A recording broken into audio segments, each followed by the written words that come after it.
Okay, Chandogyopanishad में एक श्लोक आता है जिसमें बोला है कि अगर किसी इंसान के पास संसार से निकलने की इच्छा आ गई, मे बी उसने कोई बुक पढ़ी या कोई साधु संग लिया, मगर समझ आ गया कि संसार से बाहर निकलना है।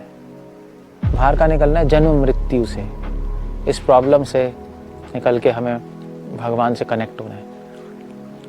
पहला तो ये। दूसरा, जब उसको ये भी समझ आ जाए कि मैं खुद नहीं कर सकता ये सब, इस संसार से जन्म मृत्यु से निकलना, इस संसार के जंजाल से बाहर जाकर भगवान से जुड़ना, ये खुद की बस की बात नहीं है। ये दूसरी चीज़ समझ आ जाए, तब शास्त्र कह रहे हैं तस्मात् गुरुं प्रपद्ये जिज्ञासु श्रेयोत्तमम्।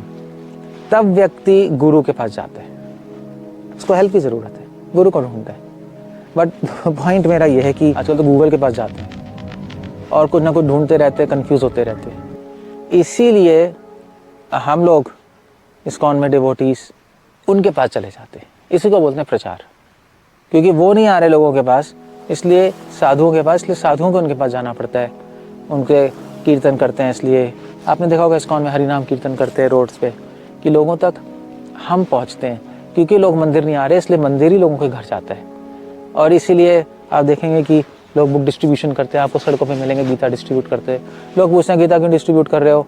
वेल, हम इसलिए कर रहे हैं क्योंकि आप गीता नहीं खरीद रहे, क्या करें। और गीता अगर आप एक बार पढ़ लेंगे तो आपको नॉलेज मिल जाएगी कि संसार से बाहर कैसे निकलना है।